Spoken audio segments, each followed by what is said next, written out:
That message on fatherhood is one I know that's near and dear to you.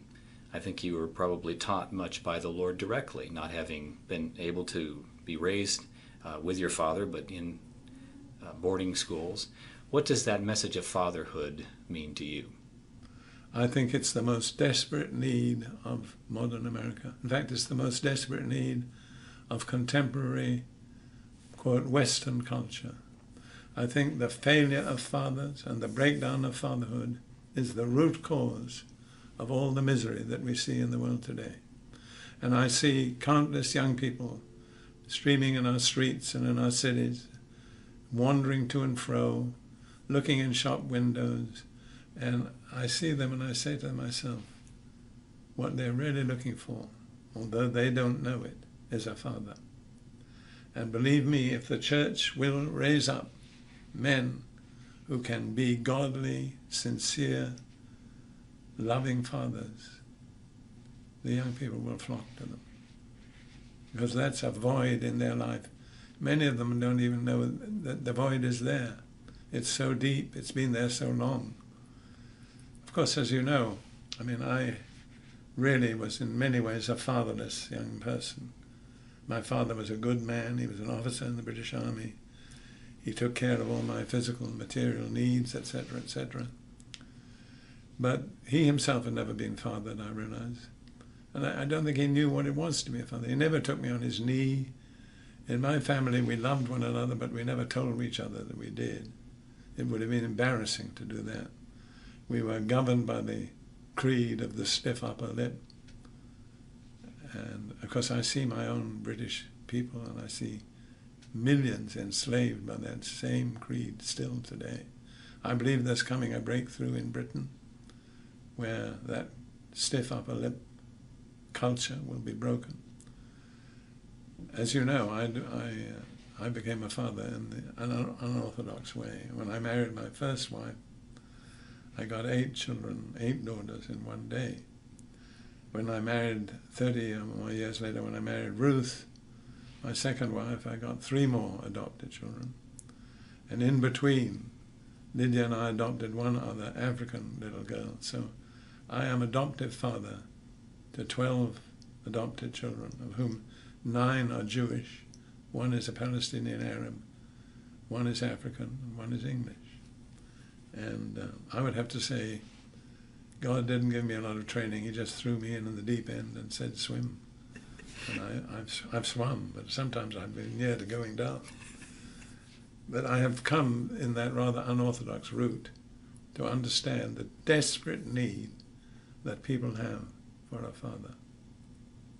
What happened in America that the fathers abdicated in such an incredibly strong way that we saw the rebels of the 60s? What do you know? Are you aware of what happened? I certainly can't explain it all, but I think materialism and personal ambition had a lot to do with it. Making a big salary, getting a big house, having a swimming pool, driving a certain kind of car, a kind of egoistic personal ambition. After all, it's not easy to be a father. You know, there's a German proverb that says, Vater werden ist nicht schwer. To become a father is not difficult. Sein dagegen sehr, but to be one, very. And that says it like it is. And it's much easier to ignore your children, let them go, be extravagant in what you give to them, do anything but really love them and discipline them. It takes a lot of effort to discipline children. One of my primary aims is to challenge men to be real fathers. Well, speaking of that, you have the new book, Husbands and Fathers. Talk about that. How did that book come about? Well, it came out of just what I've been describing to you. I saw such desperate need for men to step in and take their role. I don't primarily lay the blame at the door of the women, but on the other hand, many women have moved in and usurped positions which were not designed for women. And it creates a lot of problems. One thing I think it does is an overbearing, masculine type mother produces a son who's very prone to become homosexual. I think that's one of the causes of the upgrowth of homosexuality. When it came to the book Husbands and Fathers, when you wrote it, was it an emotional experience for you to consider your own parenting, what you'd done right, what you'd done wrong? Was that an emotional book to write? It was out of my emotions, but I felt in a way almost God dictated it to me. I've never written any book that I felt so clearly God gave me exactly what to say. The most emotional part in the book is the last part, the last chapter, where I refer briefly to experience in which I, for the first time in my life, came to know God personally as my Father, after more than 50 years in full-time Christian ministry. And then I speak about an experience when my second wife, Ruth, was called home. And I was at the grave in the cemetery. And I was feeling so totally desolate. And I stepped forward and said in a loud voice in the presence of all the people, "Thank you, Father. I believe what you do is always right. You never make a mistake. You're always kind." And I couldn't have said that if I hadn't had that personal encounter with God as my Father.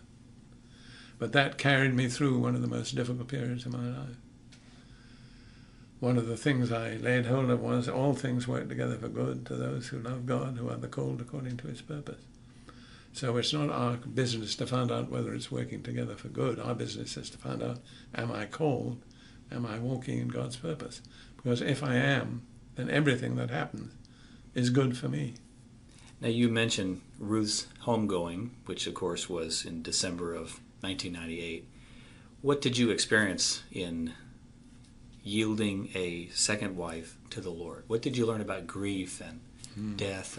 Well, I would say, first of all, the two hardest experiences of my life, without any doubt, are the home call of Lydia and then the home call of Ruth. Nothing else that I've been through can be compared with those for the intensity of suffering. But out of it all, I've come to trust God as my Father. And God has opened a well of compassion in me. I think it's strange, but really we can't help people who are suffering very much until we've suffered ourselves. I'll tell you how it came about. One of the things I learned when Ruth was called home was how many people loved me. I mean, I got letters from all over the world. People whose names I didn't know were just saying, "We love you, we're praying for you." And when I've got one of these letters from a lady, she quoted Psalm 84, verse 6, "When you pass through the valley of Baca, a spring is opened, a fountain, and the latter rain fills the pools." And when I was reading that, I could not read any further for an hour. I was just totally taken over by that realization that God was opening a fountain in me. And He's opened a fountain that was never there before. It's a fountain of compassion. It's not my compassion, it's God's compassion. And it's unlike anything else I've experienced. And I'm very jealous of it. I continually ask God to protect it and to keep it pure. But I find when that compassion begins to flow through me, it attracts people to me. They don't know why they're drawn, but there's something there that they're longing for. And in a sense, I have to be rather discreet because it gives me power. When you deal with people in compassion, you can get them to do almost anything. And I've learned you have to be very careful. It's not self-centered. One of the things that amazes those of us who have had the privilege of knowing you to some extent is that you continue to be flexible and to grow.